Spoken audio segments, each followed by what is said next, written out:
Hi, and welcome to Headspace. I'm Jon Jachimowicz. I'm an assistant professor of organizational behavior at Harvard Business School, and I study how people pursue their passion. Today, we'll be talking about why it's so important to pursue and cultivate your passions outside of your job, and how to sustain those passions over time. Pursuing your passion at work might seem logical. We already spend so much time and energy at our jobs, we might as well do something we care about, right? But more often than not, that just isn't possible for most people. There might be financial barriers to securing specialized degrees required for your desired field. Or even if you do find yourself in your chosen field, it's rare that an employer would allow you to focus on developing your interests all of the time. Another barrier to pursuing your passion at work is work culture at large, especially in the United States. Here, our jobs have shifted from what we do during the week to earn a living to something that requires being on all the time. So on top of all of this, tying what you're passionate about to your work may be harmful.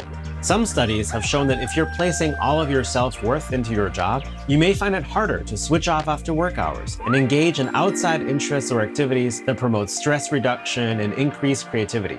In fact, several studies show that when you're pursuing something that you're passionate about outside of work, it benefits both your personal life and your career. There's a very common misconception that passion is something we discover or stumble upon. People tend to think of passion as fixed.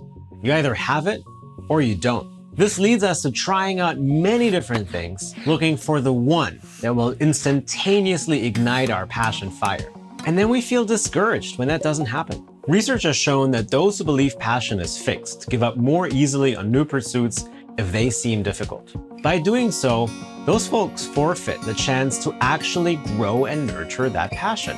It takes time to learn new skills and grow our confidence in a new hobby or endeavor. That's why it's so important to reframe how we perceive passion. Instead of discovering it, we need to focus on actively developing it. Another misconception around pursuing your passion is that it must be something that's fun or brings you joy and happiness. Now, that might not actually be the best advice.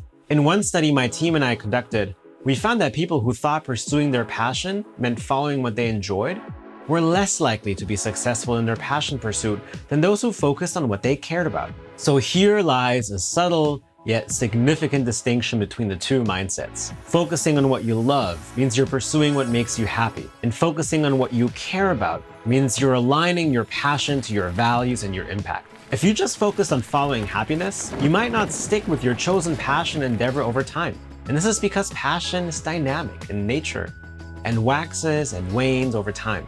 Imagine a day where you feel super passionate about something. You're full of energy and enthusiasm, but what about tomorrow? And the next day? And the day after that?